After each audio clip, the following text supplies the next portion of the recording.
What is up, guys? No risk, no premium here to give you a solo dolo episode of the Sunday sermon, guys. From here on out, we're going to be recording these so y'all can enjoy your Sundays during the day, whether you attend church or have family days, whatever it might be, right? So at your leisure, you can go ahead and watch these now. With that being said, definitely going to be streamlining these short, simple, sweet, to the point. Get you on your way. So what we're looking at here, guys, look. SPY quarterly chart. I mean, as you can see from COVID, just an exponential, right? An exponential ripper higher.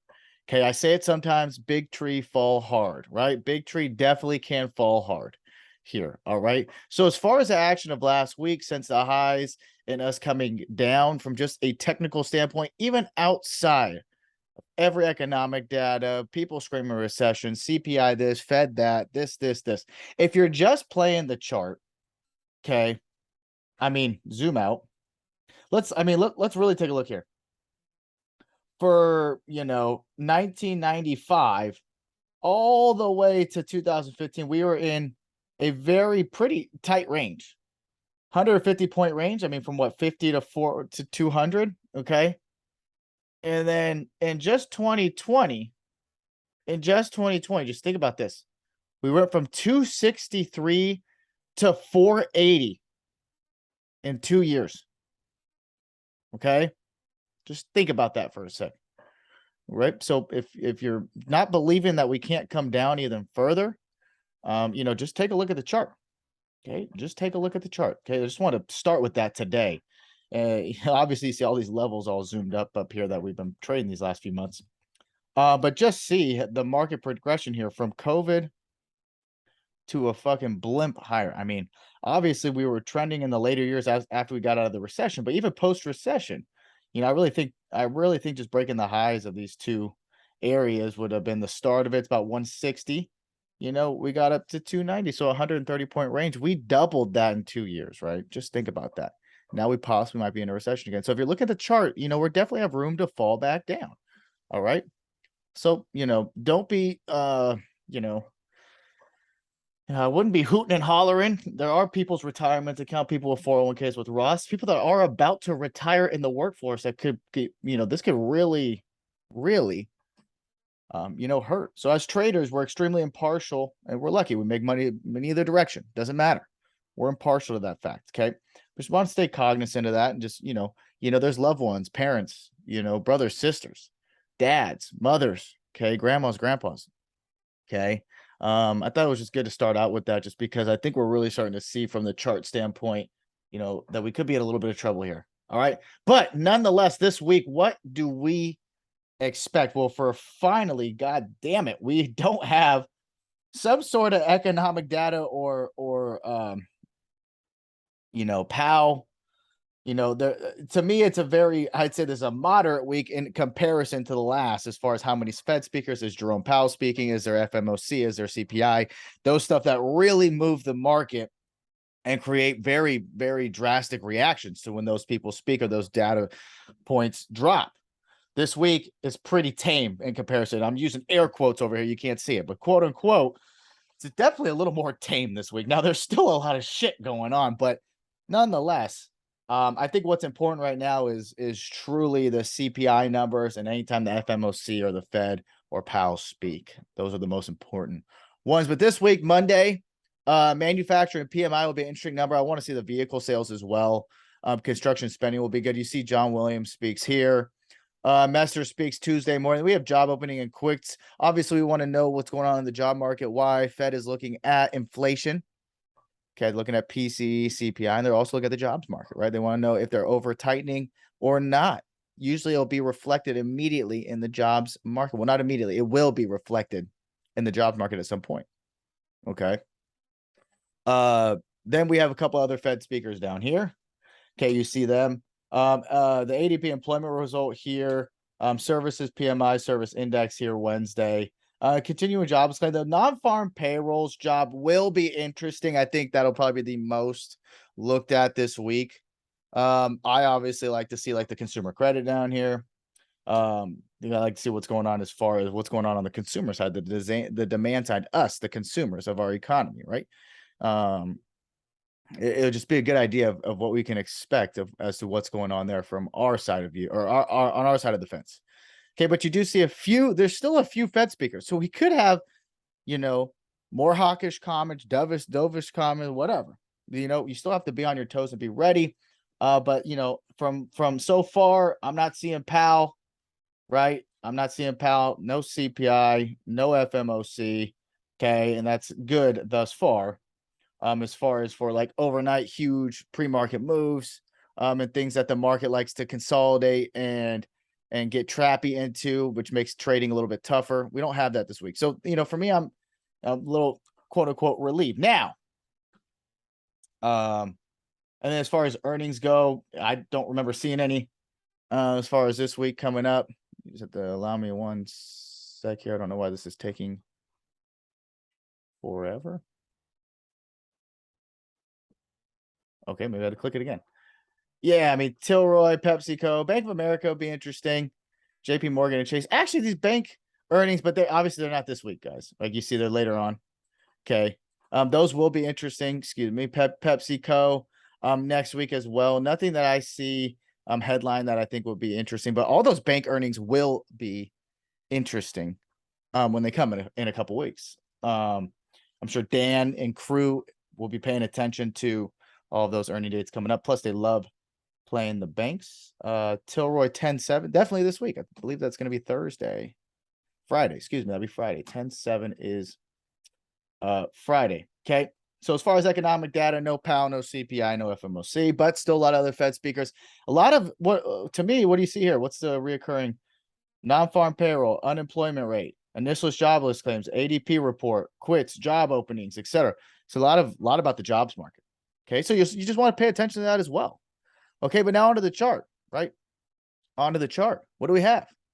Okay. What do we have here? You see at the quarterly chart. Well, we said last week, right? Going into Thursday, if you remember, on the sermon last week, right? I think I tweeted about it as well. I said, if you're playing the chart, not your heart, as far as for what happens Friday, we're more than likely to see a down day.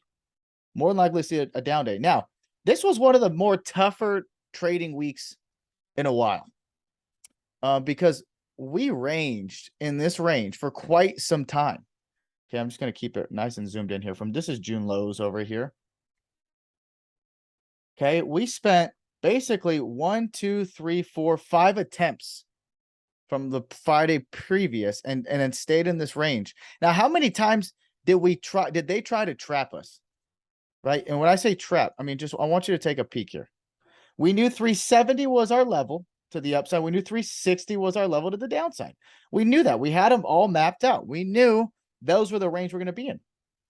Okay, but if you look, I mean, realistically, they had one big trap above, but how many times below, these lows here, did they really try to get you caught offside? I mean, 1, 2, 3, 4, every day it dipped below and then recovered. That's tough trading. Those are the failed breakdowns. Those are the trappy consolidation trend trades that we talk about all the time. Remember, the market either trends or it consolidates.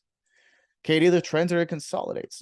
Okay, and you'll realize we talked about it last week. We had a huge leg down, and then we consolidated and made a basically perfect flag, and now broke down again. Okay, so where do we go from here? Excellent question. Well, we did go and hit the one and only 200 weekly MMA that we've been talking about as a price target for a long time here. You see it, this weird green, blue, awkward dotted dashed line here, 358.16. We closed 358.18. Okay, low 350. I'm sorry. We closed 357.18. Low 357.07 on this candle here.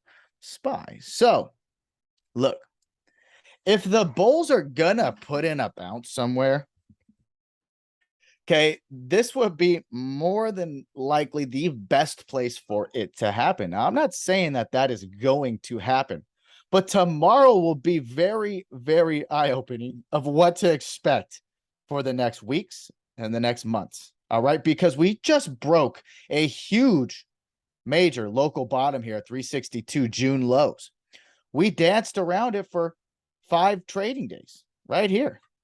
Okay. And now we finally broke through. Do we start the next leg down? And where does the next leg down go if we do break through this 200 MA on the weekly? If this level wants to finally give up, where do we go? Well, if you zoom out, we've been saying this whole time, I've got the fib retracement, just a simple 50% from the COVID low to our recent highs. So basically 218 to 478, 479. Okay. The 50% is here at where? Okay. Hopefully I can see there. It makes it easier. 349. 349 right here. Call it 350. 350 is that a huge psychological level as well? Most definitely.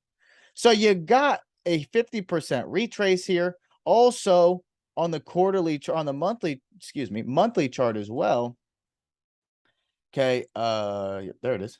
50 MA. Last time we went into 50 MA was in the COVID lows, then we bounced out. Now we're at the 50 MA on the monthly here as well. 351. So what are we at right now, right? 358 is the 200 MA on the weekly.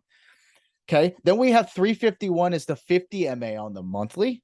And then we have the 50% retracement of the COVID high, the COVID low to our recent high at 350. So if we do break and hold below this 358 and bulls do not get to have a bounce out of there, okay, we definitely are going to be heading to 350, 351 or 349 to 351, which if you want to give an exact level here on this 50% retrace, it's 349.11, whatever. And then we've got the COVID retrace 351.49. So that could be your little range of a target that we get to. Okay, that's definitely possible. Now, if bulls do want to put in a bounce here, this is the area that they would most definitely, need to do it. And if they did, I think there's no better range than them to come in and actually try to produce a very decent. Whoa, what did I just do? Oh. Okay. I would think anywhere in this range they would want, and this is a large range, anywhere from 362 all the way to I call it 366, where they could possibly come in and bounce, okay, and come and try to retest this area. Okay, I'm going to extend this out for you guys so it just becomes a little bit easier to see. It's fine there. Color, let's get we'll do it red because I'm not sure. That looks really ugly. Stick with me here, guys. I'll make it this weird color. All right, see, that looks a lot better. You see, it's kind of green, so you'd buy puts there. No, I'm just kidding. Well, maybe. I mean, honestly, that is a great place where you could look for a reaction there, right? Why not look for a reaction here for what happens if we do get a retrace up to these levels? Anywhere, I'd really say 364 to the closing of this candle here is about 365. In that area, you'll want to see how we react. Okay, you'll want to see how we react. Realistically, okay, if we break and hold back above 362.17, the June lows that we struggled to get through on the daily and hold, okay, if we can get back through and hold above these levels, call it break and hold above 363 and close a candle up, we can most definitely squeeze and try the top of this range again, 370, and possibly ignite a short relief or bear market rally, dead cat bounce rally, whatever you want to call it. Okay, most definitely. And why is that? Well, it could be a culmination of maybe some buy triggers of people at this at the 200 MA on the weekly. Okay, a lot of people see this level. They know this. In bear markets, this almost works as a magnet of what people go back to. So if you have big players step in and want to make buys here, I thought we maybe would have saw it at the close, on Friday when we went down there. It was about a 7 or 8 billion sell side MOC or 6 billion, whatever. A lot of huge MOC imbalance by sell side. Okay, that was huge. That's why we went and created at the last. I mean, realistically, it was the last 10 minutes, and look what it was. 359 to 357. I mean, almost 360. I mean, 3 points in 10 minutes here, right? In 10 minutes. Sorry, I was looking at a different chart of mine. Let me just show you the end of day Friday. With that huge MOC imbalance to the sell side, look at it here. I mean, from the low, from the this is the 5-minute chart. 1, 2 candles, we went almost 360 here, all the way to 357, almost 3 points in 10 minutes. How about a lotto trade there? Would have gone nuts, right? Would have gone nuts. So do we get a bounce? I mean, we had a little bit of a bounce after hours, but then went pretty much failed the 200 MA again, right? The 200 MA is 358, 17-ish. Look where we closed, right? We did not get back above that level. You know, you thought you would have saw some buyers. Huge sell here. I mean, just look at the how many millions in just the last 5-minute candle, right? So basically, what do I plan to do tomorrow? Well, tomorrow I will be zippity doo-dah risk off in the morning. Depending on the overnight futures action as well. If we continue to gap down, it's not good. I think bulls would want to see a little bit of a gap up. Okay. Showing that there is some buying strength in there. Okay. But tomorrow I will be looking at this. Okay. Pretty much the two levels I will be eyeing tomorrow. A back test 362. Okay. A back test 362 or a low test 349 to 350. Okay. We know 351 is the 50 MA on the monthly. Okay. Now my personal, my personal bias, and it really doesn't matter what my personal bias is. Just looking at the monthly chart, okay, we continue down. I mean, I'm still thinking we go down, but do we get a short relief pop couple days? Maybe. But since we broke out of these lows, okay, this double bottom broke, I think the next leg down definitely comes. And I think it's 351, and underneath 351, I think it's this yellow dotted line. I've got it about 340 here. Okay, and underneath that, 320 will be the 61.8 FIP retracement. Okay. Take a look where the quarterly 20 is. Downside levels. If we want them, it's right here at that 338. This is where I drew this yellow dotted line. Right? You can see we had multiple double top here, then we had a breakout, retest, and hold. Right? So to me, I'm looking like this could definitely be a possibility. It's in between the 50 and the 61.8 fib level. Happens to be where the 20 MA is. Anytime we dip back into the 20 MA, I mean, really look at it here. Dip into the 20 here, out, dip into the almost 20 here, out, dip into the 20, out, dip into the 20, out. So do we magnet back to there? Most likely. Does it happen Monday morning at open? I don't know. Right? No idea.